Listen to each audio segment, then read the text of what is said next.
Israel realiza a maior operação na Cisjordânia dos últimos 20 anos, inclusive já com retaliações partindo do mundo árabe. Egito criticou e Mahmoud Abbas, liderança palestina, garante a maior resposta dos últimos anos em direção a Israel.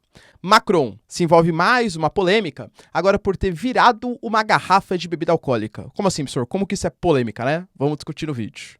Notícias importantes também relacionadas à reconquista de territórios por parte da Ucrânia, que parece estar contando com um amigo, entre aspas, biológico. Pois é, surto de cólera nas tropas da Rússia. Lula inicia mais uma caminhada em direção ao continente europeu, passando pela Itália, conversando inclusive com o Papa, com o presidente da Itália, com Macron, e participando de um evento para falar sobre as questões climáticas ambientais. E claro, o acordo Mercosul-União Europeia estará na pauta. A gente tem também, pessoal, Bangladesh anunciando a sua entrada para os BRICS, e muito possivelmente a Indonésia será a próxima, e o Antony Blinken, depois de se unir com algumas lideranças chinesas, faz uma reunião com Xi Jinping. Os dois anunciaram avanços, mas já adianto aqui para vocês que meio mais ou menos, vai? E para finalizar, falar também sobre a política americana, com a provável, possível, ou talvez, enfim, né, entrada do Trump como presidente dos Estados Unidos, e com vários países torcendo para que isso de fato aconteça, como, por exemplo, Putin e Viktor Orbán, dois grandes amigos do eixo oriental do mundo. Por que será que a Rússia prefere o Putin ao Biden? Se vocês querem entender um pouco mais sobre esses assuntos, e muito mais também sobre geografia, geopolítica, atualidades, política, polêmicas, enfim, tudo para você se manter sempre bem atualizado, já se inscreve no canal, deixa seu like, compartilha esse vídeo, que eu, professor Ricardo, conto muito com a sua ajuda. Belezinha? Pessoal, para quem não me segue no Instagram, hein, @prof_Ricardo Marcílio, me segue lá. E caso você queira ter acesso ao curso mais completo de Geografia, Geopolítica e Atualidades da internet brasileira, pelo preço mais competitivo, hein, menos 70 centavos por dia, você tem acesso a resumos mensais, aulas semanais, conteúdo completo de Geografia e Atualidades para o seu concurso, para a sua prova, ou claro, para o seu conhecimento geral, tá? Se inscreva ali, né, pessoal, no curso, que eu tenho certeza que vocês vão curtir bastante, tá? E caso você queira também contribuir financeiramente aqui pro canal e apoiar o projeto, né, que eu continue produzindo aqui conteúdos diários para vocês, seja membro ou faça também uma eventual contribuição via chave Pix, que isso ajuda bastante. Tamo junto, pessoal. Obrigado pelo seu apoio. Inclusive, fui selecionado no Prêmio Best como os 20 maiores influenciadores de educação do Brasil, hein, pessoal? Que honra, hein? Que honra, tá bom? Graças a vocês. Agradeço demais, demais, demais. Tamo junto? Então, bora lá pro vídeo, ó. Seguinte. A gente teve notícias importantes, infelizmente, né, de mais um ataque que aconteceu na questão palestina. Inclusive, o Xi Jinping, que recebeu o Mahmoud Abbas, a liderança da Palestina, falando em eventual processo de paz que os americanos não conseguiram fazer em mais de 70 anos ali de conflito. Vamos ver, né, eu desconfio muito, claro, mas que o Xi Jinping consiga aproximar Israel e os palestinos. A gente tem o Benjamin Netanyahu e o Mahmoud Abbas. Pois bem, dessa vez o que aconteceu foi um ataque das tropas israelenses em direção a Jenin, que é um campo de refugiados que fica no território da Cisjordânia e que nos últimos meses, eu diria até que nos últimos anos, foram pontos de intensos combates, porque é um dos maiores campos de refugiado da região da Palestina, da região da Cisjordânia, e Israel alega que existem muitos membros civis que ali vivem, claro, que via de regra, tá, não gostam de Israel, mas que existem vários combatentes de grupos extremos, como, por exemplo, do Hamas, mas principalmente da Jihad Islâmica. Dessa vez, Israel fez incursões, inclusive utilizando, pessoal, helicóptero de combate, coisa que não acontecia desde uma grande insurreição do início dos anos 2000 na Cisjordânia, mas utilizou helicóptero de combates para fazer a caça, para fazer a captura, né, enfim, a morte também, de alguns membros da Jihad Islâmica. A gente teve como consequência, pelo menos até o momento, tá? 5 palestinos que foram mortos, 66 feridos, algumas fontes falam em até mais de 90, e um desses feridos, inclusive, era um menino de 15 anos. Do lado israelense, a gente teve 7 mortos, e do lado, aliás, 7 feridos, perdão, e do lado dos palestinos, 2 mortos. Israel alega que esses 2 mortos pertenciam à Jihad Islâmica. Claro, pessoal, isso vai começar a circular pelo mundo, porque Israel está voltando a fazer uma postura mais agressiva contra os palestinos. Eles alegam, pessoal, que é para capturar membros ali do Hamas, da Jihad Islâmica, talvez no futuro, né, do Hezbollah, e a gente sabe que Israel está no momento de tensão. A gente parou de falar um pouquinho, né, sobre o processo de reforma judicial, mas nesse final de semana mesmo, o Benjamin Netanyahu anunciou que as coisas acalmaram um pouquinho e que vai voltar a polêmica da reforma judicial em Israel, que vai dar mais poder tanto para o parlamento como para o primeiro-ministro, em detrimento do poder judiciário. Muita gente alega que isso é uma forma de ditadura em Israel, e isso já trouxe, inclusive, manifestações de militares. Pilotos de caça de elite se recusando a fazer treinamento, alegando que Israel pode virar uma ditadura. Benjamin Netanyahu, por exemplo, ele teve dificuldade algumas vezes para sair de Israel para fazer visitas diplomáticas, porque não tinham pilotos que quisessem levar o Benjamin Netanyahu. Imagina, eu vou transportar esse cara que quer transformar Israel numa ditadura. Então, para um país que está cercado pelo Líbano, que tem o Hezbollah, pela faixa de Gaza, pela Cisjordânia, Jihad Islâmica, Hamas, que tem, por exemplo, o Irã, cara, que vem crescendo o seu poderio militar, com parceria agora com a Arábia Saudita, Irã, cara, o Egito também se manifestando, hein? A gente teve, por exemplo, o ministro das Relações Exteriores do Egito considerando lamentável a postura de Israel contra os palestinos. Aparentemente, pessoal, o que a gente vem percebendo é uma coalizão, até a Turquia se mobilizando de maneira mais forte do lado da Arábia Saudita, do lado do Irã e da Síria, contra as posições em Israel. Então, Israel está no momento de turbilhão político interno, com essa reforma judicial, com a queda de popularidade do Benjamin Netanyahu, acusado de alguns escândalos de corrupção e partindo para cima de algumas posições polêmicas, causando a morte, inclusive, de civis. Claro, também de membros terror, enfim, né? Não posso falar aqui no YouTube. Principalmente da Jihad Islâmica. Mas é fato, galera, que os avanços, eles continuam. Mahmoud Abbas, que é a grande liderança da ANP, dos palestinos, garante que uma decisão sem precedentes deve acontecer num futuro próximo, tá? Desde o início do governo Benjamin Netanyahu, recém-eleito, a gente teve 124 palestinos mortos e 20 israelenses. Ou seja, a tensão aumenta cada vez mais. E com esse ataque, possivelmente, alguma resposta dos palestinos deve vir nos próximos dias. Macron, até quando supostamente não se envolve em polêmica, se envolve em polêmica também. A gente sabe que o Macron, presidente da França, ele gosta bastante de esportes, participou ali na final da Copa do Mundo, né? Enfim, ele sempre gosta de estar participando ali dos eventos esportivos da França. E a gente teve o momento final da Liga Nacional de Rugby da França. E o Toulouse, ele foi o campeão. O Macron, ele foi festejar com os jogadores, né, ali do Toulouse e ele virou uma garrafa de Corona, uma garrafa de cerveja. E aí já sabe, né, pessoal? Pô, chefe de Estado, tal, chefe de governo, até quando faz uma coisa que supostamente não seria polêmica, se envolve em polêmica. Por quê? Isso foi visto por alguns deputados opositores como um exemplo de masculinidade tóxica. Ou seja, o Macron querendo se provar como machão, etc, tal, é obrigado a virar uma garrafa de cerveja. Entende? Além disso, também, ele está supostamente ali incentivando outras pessoas a também consumirem bebidas alcoólicas, que causam mazelas às famílias, causam mortes, enfim. Então, a figura de um presidente não deveria estar associado, segundo ali, né, a oposição, a uma figura de alguém que ingere bebida alcoólica, pelo menos não assim como forma de festejar. Claro, pessoal, os seus partidários consideraram que era só uma festança, era natural, ele também é um ser humano, enquanto a oposição considera que é uma masculinidade tóxica e uma exaltação do que não deveria ser exaltado, vai? Vamos colocar assim. O que você pensa, pessoal? Macron mandou mal nessa? Deixa aí nos comentários, ou é exagero da oposição? Deixa aí o que eu quero saber também. A gente vai ter no futuro próximo o Lula viajando em direção à Europa essa semana, né? Aliás, galera, o Lula viajou bastante, né? Já se reuniu com o presidente da Argentina, com o presidente da China, com o presidente dos Estados Unidos, né? Com Biden, e agora fará uma visita à Europa. Primeiro ele vai passar pela Itália, vai falar com o Papa Francisco, inclusive temas relacionados à guerra da Ucrânia, a questão da fome mundial, tal, enfim, né? Vamos discutir um pouco mais sobre isso. Vai se unir, pessoal, com Sérgio Maratella. Para quem não sabe, ele é o presidente da Itália. O senhor não é a Giorgia Meloni? A Giorgia Meloni é a primeira-ministra, né? Mas o presidente é o Sérgio Maratella, com o prefeito também de Roma, e depois vai partir para a França. Na França, ele vai se reunir com Macron, porque vai rolar uma cúpula para um novo pacto financeiro global. E também vai participar do Power Our Planet, que vai ser relacionado ali em Paris. Inclusive, quem convidou foi o vocalista do Coldplay, tá? Então, o Lula vai fazer um discurso aparentemente relacionado à questão das pautas ambientais internacionais. Então, é mais uma volta aí, vamos colocar, que ele está dando. E eu diria que, obviamente, os pontos mais sensíveis que vão ser discutidos, a Itália hoje, da Giorgia Meloni, é um dos principais países apoiadores da Ucrânia. A França, o Macron, cara, também, né, por mais que ele meio termo, vai para a China, meio que se aproxima da China, fala que a Europa não tem que ser uma terceira via num conflito Estados Unidos e tal, cara, convenhamos que ainda assim a França é um grande apoiador, mandou o AMX, por exemplo, para a Ucrânia, é um grande apoiador dos ucranianos.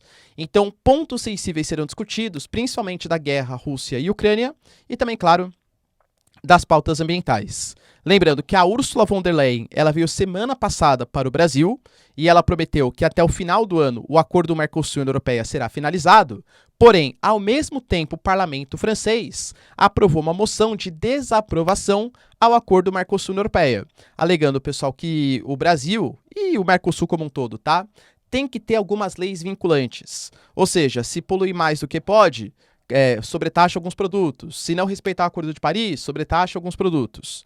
O Brasil considera um absurdo, inclusive o Lula falou, tá? Que a União Europeia tem que negociar em pé de igualdade com o Mercosul e que a União Europeia não pode chantagear o Brasil, tá?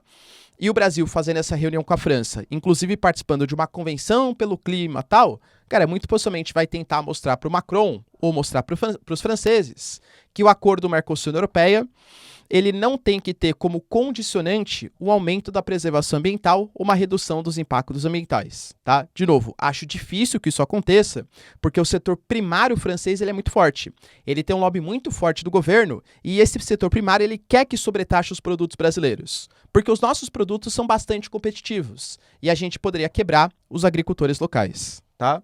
Enfim, vamos ver o que vai acontecer. Lembrando, pessoal, que a oposição aqui no Brasil está criticando essa ida do Lula, porque existem alguns pontos sensíveis que vão ser decididos nessa e na próxima semana da política interna brasileira.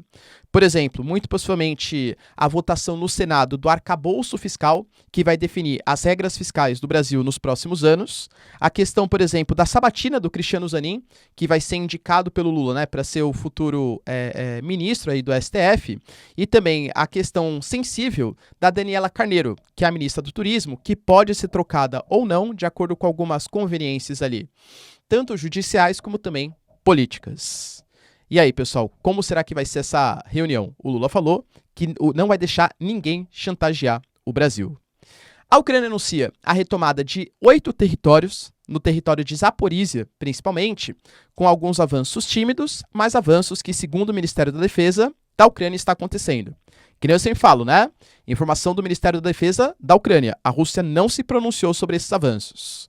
Mas o que de fato está acontecendo pelos relatos, inclusive da mídia internacional e da própria Rússia, é o aumento dos casos de cólera. Pelo menos, pelo que a gente tem informação, do lado da Ucrânia não começou, mas nas porções, depois que você teve o incidente, né? Não acidente, incidente, tá bom? As explosões na barragem em Zaporísia, a gente teve, pessoal, em Kherson, né? O aumento do número de água. E essa água começou a desenvolver, começou a propagar a cólera. A gente sabe que numa frente de batalha, numa guerra, as condições sanitárias não são das melhores possíveis. E geralmente você se infecta, né? Você se contamina ali com cólera. Caso você consuma para banho, para consumo, para alimentos, etc., a água que tiver algum tipo de contaminação com fezes que também já contém essa bactéria. Aparentemente, isso começou a se espalhar na frente de batalha dos russos. E, cara, a cólera é uma doença, assim, trágica, né? Porque você fica com muita diarreia, com muito vômito. Isso pode acabar, claro, enfraquecendo o soldado no campo de batalha. E, na pior das hipóteses, isso pode acabar contaminando a população civil que ele vive. Cara, imagina, além dos militares que estão sendo tratados pelos hospitais ali, enfim, né? Imagina se a população começa a se contaminar com isso. Então, um agente biológico pode estar do lado dos ucranianos. Pelo que a Ucrânia coloca, isso não avançou para a Ucrânia, porque a Ucrânia consegue ter algumas condições sanitárias melhores do que os soldados russos. Se Tivato vai avançar ou não, galera, não sabemos. Mas pode ser um agente biológico em favor dos ucranianos. Outra notícia, galera, que mexeu bastante com a geopolítica, tá, depois do Egito anunciar a sua entrada para os BRICS, Bangladesh também confirma a sua carta de intencionalidade de entrar para os BRICS. Lembrando que a Indonésia também deu algum parecer ali favorável e deve anunciar a sua entrada no futuro próximo.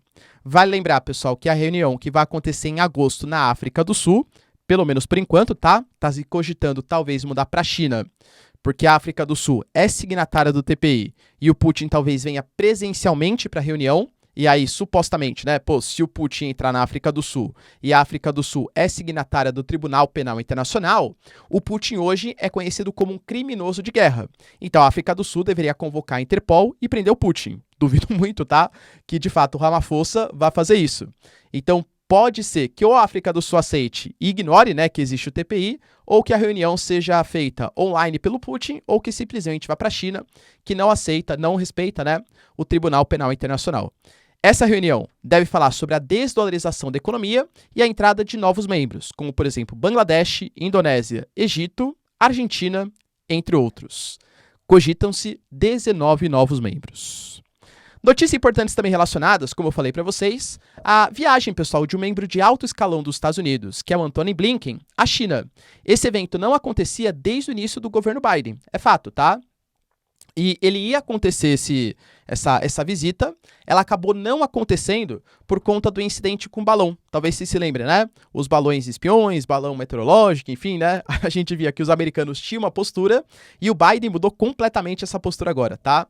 Antes de começar a reunião, a gente teve um pronunciamento do Ministério das Relações Exteriores da China, garantindo que desde o início das relações diplomáticas entre China e Estados Unidos, é o pior momento da relação entre os dois países. Eu diria, pessoal, que as sanções aos chips e semicondutores, aos equipamentos de comunicação, a Huawei, ao 5G chinês, são ponto. A disputa pelo mar da China Meridional, que inclusive tem lá na plataforma, tá? Entre Vietnã, Filipinas, com bases militares, com navios, com caças passando pela região dos Estados Unidos, é outro ponto de tensão e que, claro, a histórica relação da ambiguidade estratégica dos americanos. Só que a relação cada vez mais forte de Taiwan com os Estados Unidos também é outro ponto de tensão. Os dois presidentes, o Antony Blinken e o Xi Jinping, eles mostraram avanços sensíveis em algumas áreas, mas eu diria que meio mais ou menos, tá? Por quê? A gente teve, pessoal, por exemplo, a promessa, o que foi estabelecido, tá? Que foi colocado aí pra gente, que a China não fornecerá armas para a Rússia. Isso, de fato, foi um avanço, mas convenhamos que a China já tinha anunciado que não ia mandar mesmo, tá? E também a questão sobre Taiwan. Taiwan, os Estados Unidos prometeu, galera, que vai... Aliás, a China prometeu que não fará provocações em Taiwan, mas é muito diferente o que a China considera e o que os Estados Unidos considera como provocação, porque, de novo, tá? Para a China, o que é provocação? Os americanos passarem com seus navios no Estreito de Taiwan. O que os americanos consideram como provocação? A China fazer incursões militares com caças, com navios, em torno também da ilha. E a China falou que não mudará, não será pressionada por nenhuma potência acerca de Taiwan. Ou seja, aparentemente foi um avanço que os canais de comunicação estão abertos. Mas será que houve um avanço sensível assim, galera? Sei não, hein? Aparentemente não. Mas o que foi interessante foi a postura do Biden. O Biden mudou bastante, galera. Vocês lembram das críticas que foram feitas pelos republicanos, pelo Biden, com os balões chineses? Pois é, galera. Ó como política é uma coisa maluca, né? O Biden anunciou que os balões, na verdade, eles estão muito mais com cara de incidente do que propriamente de uma espionagem. Então, deu ali declarações no sentido que, na verdade, ele entende que foi muito mais uma coisa meio sem querer, que realmente fugiu do controle, do que, de fato, uma espionagem dos chineses. Que a gente viu que a gente vê em Biden, há meses atrás, colocando que tinha, né, equipamentos, tá? E não que não tenha, tá? Enfim, mas agora, né, tentando manter, aparentemente, tá, uma postura mais de boa vizinhança com os chineses, anunciou que o incidente do balão já está esquecido, já foi relevado. Lembrando que o Tony Blinken está sendo pressionado por alguns setores da Câmara para, depois que sair da China, fazer uma visita a Taiwan. Galera, eu duvido que isso vá acontecer, hein? Mas já imaginou? Acabou de se reunir com o Xi Jinping. Eles falaram de algumas questões de avanços importantes em pontos de concordância. Basicamente falando, não, uma terceira guerra fria, tá? Mas muito assim, né? No abstrato, concreto, pouca coisa foi feita. Imagina se depois ele parte para Taiwan. Sei não, hein, pessoal? Acho que não vai acontecer, mas da geopolítica não dá para duvidar de nada. E para finalizar, notícias importantes acerca de um apoio que os parceiros da Rússia, na verdade, os partidários do Putin, estão dando para as eleições americanas. Vamos lá, pessoal. A gente já teve declarações dos dois principais candidatos do Partido Republicano, que é o governador da Flórida, o Ron DeSantis, e o Trump, dando a entender que não é que eles não gostam da Ucrânia, não é isso, mas que caso eles sejam eleitos, a questão ucraniana não será uma prioridade e que, inclusive, eles têm que rever os gastos que estão sendo feitos na Ucrânia, porque esse dinheiro poderia ter sido usado nos Estados Unidos. O Trump já falou que os americanos não têm caças, não têm, aliás, munições e equipamentos, nem para os Estados Unidos, quanto mais ceder para os ucranianos. Ele já colocou, galera, que o Putin fez uma jogada genial em invadir a Ucrânia. Claro que eu penso que genial, ele quis muito mais provocar o Biden do que falar que a Rússia estava certa, né? Assim, claro que é genial. Ele vai fazer a invasão quando o Biden tá lá, porque ele sabe que o Biden é um bananão, vai, entre aspas, tá? E falou, por exemplo, ele se recusa a se posicionar em qual lado que ele tá na guerra entre Rússia e Ucrânia. Tanto Ron DeSantis como Trump, aliás, os republicanos de maneira geral, talvez eles até continuem ajudando os ucranianos, mas com algum tipo de contraponto, com algum tipo de clareza, porque eles acusam, galera, que a Ucrânia é um país envolto em escândalos de corrupção e que esse dinheiro não estaria usando necessariamente para armas na Ucrânia, e sim para sustentar alguns partidários do governo do Zelensky. O Viktor Orbán já deu a entender, galera, que também ele acha que só existe um homem no Ocidente que pode trazer a paz e que esse homem chama Donald Trump, e inclusive falou, né? Por favor, Trump, volte para fazer a América grande de novo e trazer a paz para o mundo. E o Putin também declarou aí na Conferência Econômica de São Petersburgo que uma outra liderança dos Estados Unidos poderia fazer com que a situação tivesse muito menos pior, dando a entender que o governo democrata do Joe Biden é um dos responsáveis por essa guerra, tá? Inclusive o Trump já falou também em maio, mês passado, que quando ele assumir a cadeira de presidente dos Estados Unidos, a guerra acaba em 24 horas. Professor, como que ele vai fazer para a guerra acabar em 24 horas? Não sabemos, tá? Declarações do Trump. Mas isso foi perguntado para o Zelensky, né? O Zelensky, você não vê com preocupação, assim, as eleições americanas, tal? Primeiro ele anunciou, olha, fiquem tranquilos, porque a eleição só vai ser ano que vem, e até ano que vem a gente já vai ter acabado com essa problemática, dando a entender que um acordo de paz ou que uma reconquista do território que foi invadido pelos russos já vai ter acabado. Quando ele foi instigado para comentar as declarações do Trump, ele falou assim, olha, não sei se exatamente ele vai conseguir acabar com 24 horas, até porque muita coisa aconteceu durante o governo Trump. Cara, muita gente fala assim, imagina, né? A guerra começou ali em 2021, 2022, tal, né? Aí começou tal. Pô, o negócio é antigo, né? Aquelas posições... Já tinha o acordo de Minsk, por exemplo, que a Ucrânia prometia dar um pouco mais de autonomia para os russos que viviam em Donbass, e em contraposição, a Rússia não incentivaria os movimentos separatistas. Nenhum dos dois lados respeitou o acordo de Minsk. Mas os conflitos em Donbass, eles já aconteciam. A Rússia já tinha invadido a Crimeia. E o Zelensky falou isso, olha, em Donbass a gente já tinha conflitos na Crimeia, e o Trump não fez nada para resolver. Aparentemente a Ucrânia não é uma prioridade na política externa dos americanos. Então, pelo que o Putin está colocando, pelo que os partidários do Putin estão colocando, e alguns aliados como o Viktor Orbán, o Trump seria a melhor opção, ou pelo menos um republicano, para acabar com a guerra. E aí, pessoal, você pensa que o Trump resolveria esse conflito? E se ele resolvesse, como que seria? Cedendo ali, pressionando a Ucrânia a ceder para os russos? Ou para o outro lado? Deixa aí nos comentários que eu quero saber a sua opinião. No mais, galera, se vocês curtiram o vídeo, tamo junto, beijos, abraços e tchau, tchau.